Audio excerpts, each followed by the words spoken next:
Goeiemôre geliefde broer en suster, welkom by die derde oordenking, waar ons die derde bede van die Onse Vader vanoggend gaan hanteer.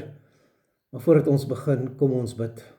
Ons Hemelse Vader, Heer, ons bid dat U met elkeen van U kinders sal wees, dat U met hulle sal werk deur U Gees, dat U naam geheilig sal word, dat hulle sal lewe as koninkrykskinders.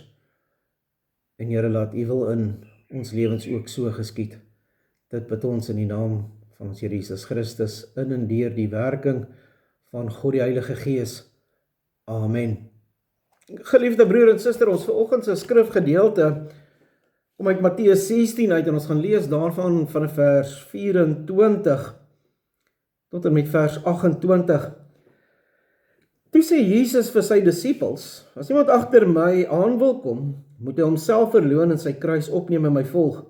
Want elkeen wat sy lewe wil red, sal dit verloor, maar elkeen wat sy lewe om my ontwil verloor, sal dit vind. Wat baat dit 'n mens dat hy die hele wêreld win, maar aan sy siel skade ly? Of wat sal 'n mens gee as 'n lofprys vir sy siel? Want die seun van die mens staan gereed om met sy engele in die heerlikheid van die Vader in te kom. En dan sal hy elkeen vergeld volgens sy dade. Voorwaar, ek sê vir julle, daar is sommige van die wat hier staan, wat die dood sekerlik nie sal smaak, voordat hulle die seun van die mens in die koninkryk sien kom het nie. Tot sover uit die woord van die Here geseën, elkeen wat sy woord hoor, maar nie net sy woord hoor nie, maar kragtig vanuit sy woord uit gaan lewe. Geliefde broer en suster, wat is die derde bede van die Onse Vader?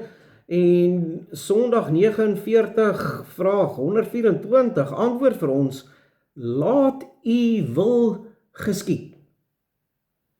En wanneer ons dink, laat U wil geskied, wat beteken dit? Wat hou dit vir elkeen van ons in, wanneer ons sê, laat U wil geskied? Laat U wil geskied, soos in die hemel is, so ook op die aarde, en dit is, gee dat ons en alle mense ons eie wil mag versaak en aan U wil, wat alleen goed is, sonder enige teespraak gehoorsaam mag wees, sodat iedere een sy ampt en beroep net so gewillig en getrou mag beoefen en uitvoer as die engele in die hemel. Geliefde broer en suster, laat U wil geskied. Wat bedoel jy wanneer jy bid tot die Vader en sê, laat U wil geskied? En dan kom die Here Jesus Christus in Matteus 16 vers 24 en sê, toe sê Jesus vir sy disippels: as iemand agter my wil aankom, moet hy homself verloon en sy kruis opneem en my volg. En dan kan ons kyk na ons lewens, wanneer ons bid, laat U wil geskied.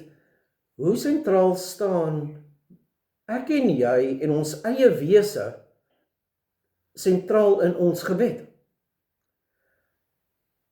Ons het so as ware 'n inkopieslys wanneer ons bid tot die Here, laat U wil geskied. Here, gee my die gesondheid, gee my die krag, gee my die welstand, gee my die voorspoed, gee my die insig, gee my die wysheid, gee my 'n lang lewe, en ek vra vir dit en ek vra vir dat, en mag dit dalk so goed gaan met my.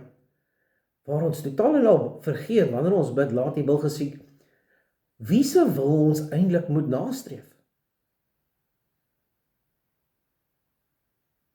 Dat ons die wil van die Here in alles soek, waar ons in hierdie lewe gaan, sodat elke een waar hy geroep is, in watter ampt, in watter hoedanigheid, die wil van die Here sal uitoefen. Elkeen oral gestuurde. Nie my wil nie, maar die wil van die Here. En hoe gaan ons die wil van die Here in ons lewe ken? Deur die Here in sy woord te leer ken. Die evangelie te gaan lees. Dit in ons hart te bewaar en dit te gaan uitleef. Dit is hoe die wil van die Here in ons lewe geopenbaar word. Dit wys vir ons so gereeld, wanneer ons bid, wat in my gebed aangaan, laat U wil geskied, hoe gereeld my wil oorheers, die wil wat ek eintlik moet. Mag dit wees waar ons vandag bid, hierdie lewe ingaan, hierdie dag ingaan, dat ons die wil van die Here in alles sal soek en my eie wil sal versaak. Amen. Kom ons bid.